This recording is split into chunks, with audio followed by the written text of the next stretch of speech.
रामकृपाल यादव और उनका परिवार एक नॉर्मल लाइफ एक्स्ट्राऑर्डिनरी कैसे बन गई।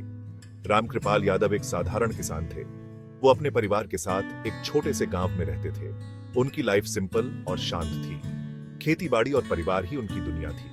लेकिन उनकी यह शांति एक डरावने रहस्य ने छीन ली। यह रहस्य था उनके घर पर होने वाली पत्थरबाजी का। यह कोई मामूली घटना नहीं थी। बार बार बिना किसी चेतावनी के उनके घर पर पत्थर गिरते। कोई दिखाई नहीं देता, कोई कारण समझ नहीं आता। रामकृपाल और उनका परिवार डर और कंफ्यूजन में जीने को मजबूर हो गया। उनकी नॉर्मल लाइफ एक्स्ट्राऑर्डिनरी और डरावनी हो चुकी थी। डर का दौर शुरू। पत्थरबाजी की घटनाएं। पत्थरबाजी की शुरुआत एक अजीब सी घटना से हुई। एक शाम अचानक एक पत्थर उनके घर की छत पर आ गिरा। मैंने सोचा कोई मजाक कर रहा होगा, लेकिन यह मजाक जल्द ही डर में बदल गया। पत्थर अब रेगुलर गिरने लगे। दिन हो या रात, घर के अंदर कोई सेफ नहीं था। कभी खिड़कियों के शीशे टूटते, कभी दरवाजे पर चोट लगती। परिवार वाले डर में जीने लगे। उन्हें समझ नहीं आ रहा था कि यह सब क्यों हो रहा है और कौन कर रहा है। शांति की तलाश, जगह बदलने की कोशिशें। डर और मजबूरी में रामकृपाल और उनका परिवार ने घर छोड़ने का फैसला किया। उन्होंने सोचा शायद यह किसी जगह की प्रॉब्लम है।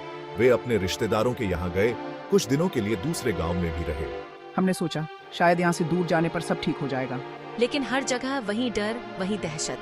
लेकिन यह रहस्यमय पत्थरबाजी उनका पीछा नहीं छोड़ी। परिवार वाले थक चुके थे, हार चुके थे। उन्हें समझ नहीं आ रहा था कि आखिर किससे बचें और कहां जाएं। न्याय की गुहार, पुलिस कंप्लेंट और इन्वेस्टिगेशन। हारकर रामकृपाल ने पुलिस में कंप्लेंट दर्ज कराई। उन्होंने अपबीती सुनाई, रिक्वेस्ट की कि उन्हें और उनके परिवार को इस अदृश्य डर से बचाया जाए। पुलिस ने केस दर्ज कर लिया। इन्वेस्टिगेशन शुरू हुई, लेकिन कोई क्लू नहीं मिला। पुलिस भी हैरान थी। कोई गवाह नहीं था, कोई सबूत नहीं था। मामला एक पहेली बन गया। टाइम बीतता गया, लेकिन रामकृपाल और उनके परिवार को न्याय नहीं मिला।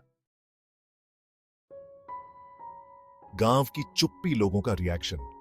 इस अजीबोगरीब घटना ने पूरे गांव में डर फैला दिया था। लोग तरह तरह की बातें करने लगे। कोई इसे भूत प्रेत का साया मानता, तो कोई किसी दुश्मन की करतूत। लेकिन हैरानी की बात यह थी कि कोई भी खुलकर कुछ कहने को तैयार नहीं था। रामकृपाल के परिवार के साथ जो हो रहा था उसे देखकर सब चुप थे। कहीं डर था, कहीं शक। एक अनसुलझी पहेली, नतीजा और आगे क्या हुआ। रामकृपाल यादव के परिवार पर होने वाली पत्थरबाजी की घटना एक अनसुलझी पहेली बनकर रह गई। यह अंधविश्वास था, किसी की शरारत थी या फिर कुछ और, यह तो आज तक कोई नहीं जान पाया। लेकिन इस घटना ने यह जरूर साबित कर दिया कि सच्चाई कितनी अजीब और डरावनी हो सकती है। यह घटना हमें यह सोचने पर मजबूर करती है कि क्या हमारे समाज में अंधविश्वास और जानकारी की कमी इतनी ज्यादा है कि लोग सच देखकर भी चुप रह जाते हैं। क्या हम सच का सामना करने से इतना डरते हैं कि उसे नजरअंदाज करना ही बेहतर समझते हैं। यह सवाल हम सबके सामने है।